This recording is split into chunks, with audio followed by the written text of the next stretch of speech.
Assalamualaikum warahmatullahi wabarakatuh dan salam sejahtera. Kita sambung lagi berkenaan volume. Okey, kali ni saya boleh masuk Cantrade. Okey, bila kita tengok volume, selalunya kita akan nampak lah ni. Kalau kita tengok dari jarak jauh, kita akan nampak terpacak. Kita akan nampak secara mata kasar kenapa sini tiba-tiba banyak, kenapa sini sikit. Kenapa ni banyak, kenapa ni sikit. Kenapa sini nampak sikit, sini nampak tiba-tiba banyak. Okay, banyak dan sikitnya, bentuknya itu menunjukkan proses jual beli ataupun ada minat pada stok tu yang menyebabkan banyak volume masuk berbanding dengan yang lain. Jadi bila kita nampak volume masuk dan kalau kata kita membayangkan harga tu naik, macam saya lukis hari tu, setiap kali kata ada kenaikan, kita akan nampak memang ada pertambahan volume yang sangat banyak. Banyak tu macam mana? Banyak tu kalau kita comparekan dengan yang ini, dengan yang sebelah dia, kira banyak lah ni. Yang ini, compare dengan sebelah dia, banyak lah ni. Ini, compare dengan sebelah dia, banyak lah. Itu yang dikatakan chart ni aktif. Jadi kalau kenaikan harga, mesti disokong oleh kehadiran volume. Kalau ada satu kenaikan, naik, tapi volume tarak kan, itu kurang aktif lah. Kurang aktif. Okay. Bila kita buka volume, kejap ya. Okay. Selain kita letak moving average, kita juga boleh gunakan mata kasar untuk tentukan berapakah purata volume yang dikatakan tinggi dan juga tak. Okay, kalau kita tengok sini, pada ketika kita ambil salah keseluruhan gambar ni, kita akan nampak yang sini memang nampak tinggi lah. Ini tinggi, ini tinggi, ini tinggi, ini tinggi. So, volume yang tinggi ni kita panggil volume yang luar biasa. Berbanding, kalau kita kata boleh buat average, mungkin kalau saya lukis garisan biru ni, mungkin dikatakan untuk trading day yang biasa-biasa ni, kebanyakan volume dia lebih kurang tinggi ni lah, garisan biru ni. Lebih kurang lah, mana kita nak buat sini, okey. Tapi ada beberapa hari tu dia melebihi daripada yang ni. Beli pula. Dia lebih tinggi. Dia memang sangat aktif. Dan kita kena tengok juga harga, apa yang harga sedang buat. Tapi untuk memudahkan lah, kalau kita buat garisan tu kan agak pening. Jadi untuk memudahkannya tu, kadang-kadang kita boleh gantikan garisan tu dengan moving average. Untuk moving average ni pun ada banyak, berapa nak pakai. Ada yang pakai 60, ada yang pakai 30. Kalau dalam platform yang katakan trade ni yang cat hitam tu, cat hitam. Seingat saya by default dia pakai 30. Jadi kita boleh kata secara purata volumenya tinggi ini je. Tapi tiba-tiba ada yang melebihi daripada purata. Jadi kita rasa ada something lah, sesuatu sedang berlaku di situ. Okay. Okay, satu lagi, bila kita tengok volume selalunya dikaitkan dengan breakout. Kenapa breakout tu orang kata mesti ada volume? Sebabnya kita membayangkan ada orang beli kat sini, ada orang beli kat sini, ada orang beli kat sini. Sekarang ni kita nak tengok trend tu. Bila dia breakout dan kita nampak ada saya cukup menyampah betul lah. Okay. Ada kemasukan volume dan harga berjaya naik. Ini menunjukkan ada minat orang membeli harga yang lebih tinggi daripada yang kawasan-kawasan ni. Dan kemungkinan dia akan datang, di masa-masa akan datang, kemungkinan dia boleh teruskan kenaikan. Sebab tu setiap kali breakout, kita akan nampak, kita bukan akan nampak, kita memang nampak dan kita memang memerlukan setiap kali dia break mesti ada. Kita nak dia minat. Kalau sini dia beli, kita nak dia minat juga beli kat atas-atas ni macam ni kan. Mesti ada minat juga nak beli. Ni semakin naik ni kan. Turun pula. Macam mana nak ni Okay. Tapi kemudian naik lah Jadi kita nak dia menunjukkan yang semakin tinggi harga tu masih lagi ada orang minat. Cerita pasal dia mengumpul, lepas tu dia pasar bertukar, trending apa semua tu, kemudian cerita-cerita dalam bab lain. Kita cerita volume saja. Memang kita perlukan kenaikan. Okay. Dan bukan breakout melintang saja, kita boleh juga menggunakan breakout-breakout yang selain daripada melintang. Okay, contoh saya nak cari sekejap chart ni. Chart ni tak berapa cantik nak tunjuk. Tak apalah. Okay, contohlah. Ni sempat nampak dah naik kan.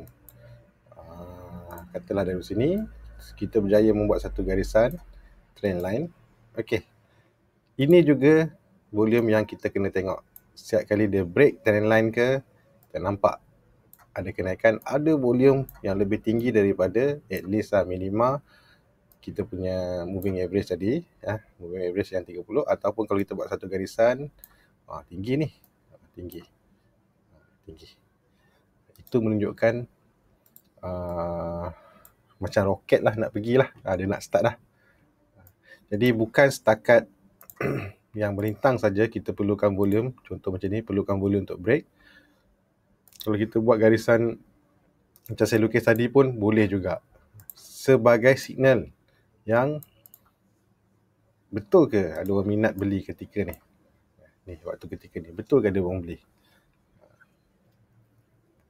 Pasal stop loss ke apa tu kemudian tapi rasa cerita pasal entry tu dah buat dah. Ada satu video cerita pasal entry.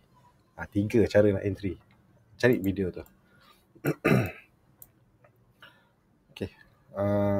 Ni boleh nampak. Katalah masa kita lukis tu, kita pun lukislah trend line. Okay. Sekarang ni saya nak tengok.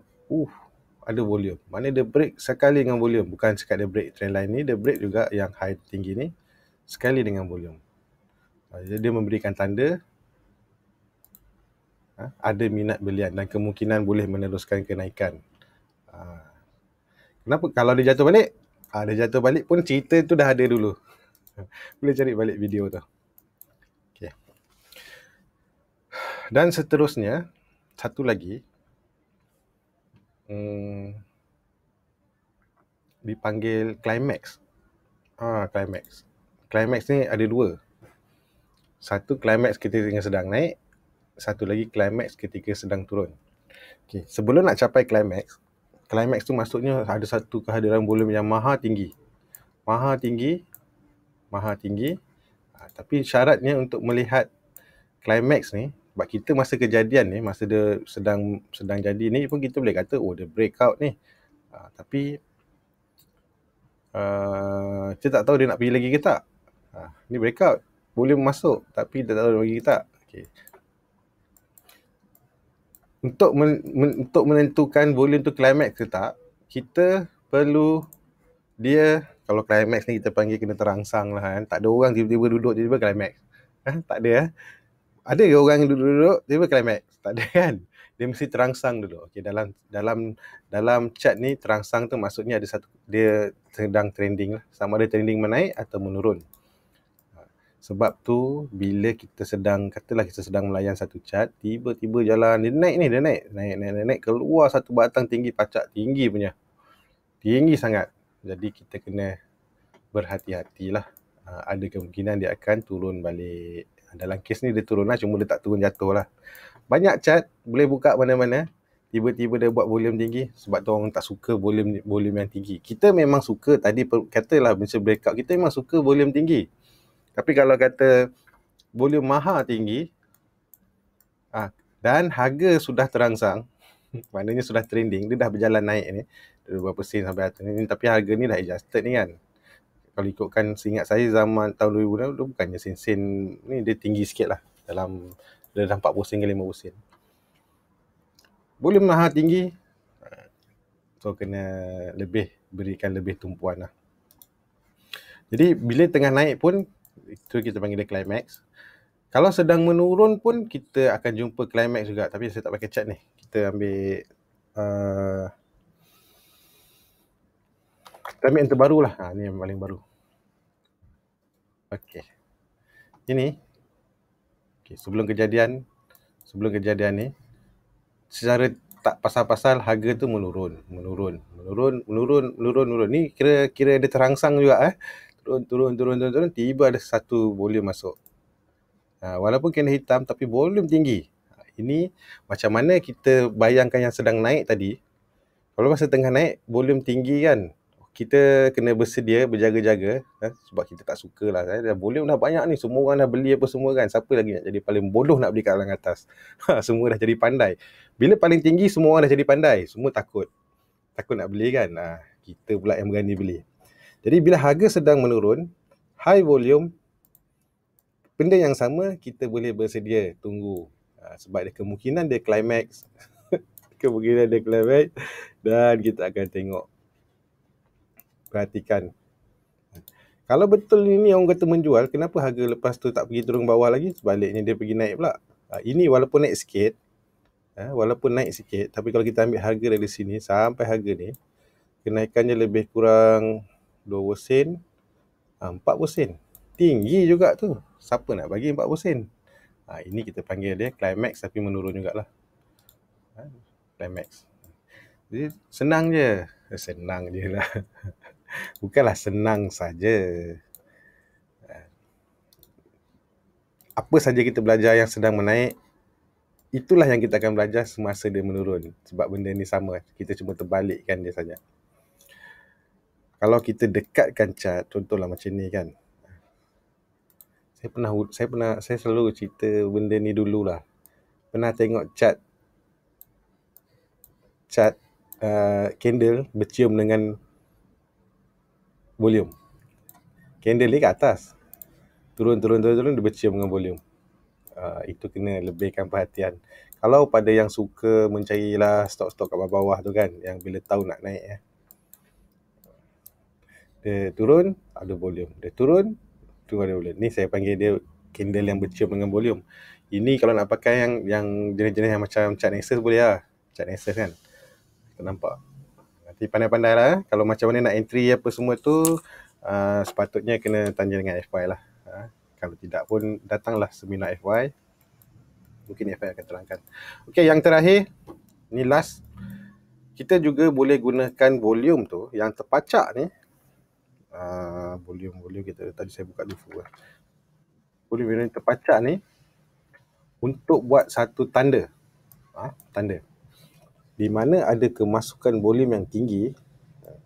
Katalah pada ketika ni kita nampak tinggi, ni tinggi, kita boleh tandakan high dan low candle tu. High dan low candle tu. Sebab dia memberitahu kita satu signal. Kalau kata ini paling tinggi, kalau harga makin ke bawah, tembus lagi ke bawah, dia nak turun. Dia nak turun. Kalau kata ini paling tinggi, tandakan macam tu. Tandakan je. Tandakan saja. Kalau jumpa, tandakan saja.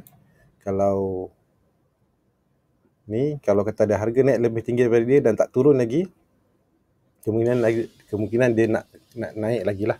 Okay, reason dia kenapa ataupun alasan dia, mana nak gitu, dia kacau lah. Bila kita buka macam ni, kita dah terkacau sebab ni paling tinggi kan. Tapi tak apalah, try fokuskan ni. Tak boleh juga. Sekejap. Ambil ni lah. Ni. Okay, ni dua ni. Kalau betul ini memang tujuan dia membeli, sebab orang kata jerung tak semestinya beli kat bawah. Dia tak semestinya beli kat bawah. Kita ikan bilis je rajin beli kat bawah, dia tak semestinya beli kat bawah. Dia mungkin dah beli sikit, yang ini dia cuma top up lagi dan panggil ramai kawan lah beli.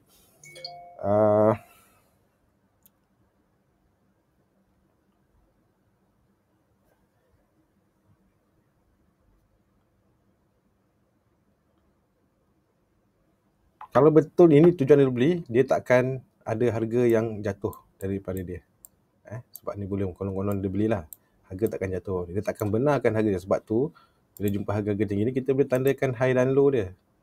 Tandakan je high dan low dia. Lepas tu kita buatlah trading plan berdasarkan Masukkan volume tadi. Kalau kata paling tinggi mana? Manalah. Adalah nanti ya. Boleh carilah. Saya tak sempat masa lah ni. Masa dah lama sangat. Itulah, itu yang terakhir. Dan kalau saya nak tunjuk lagi satu last. Kalau tiba-tiba lah cat tu tidur,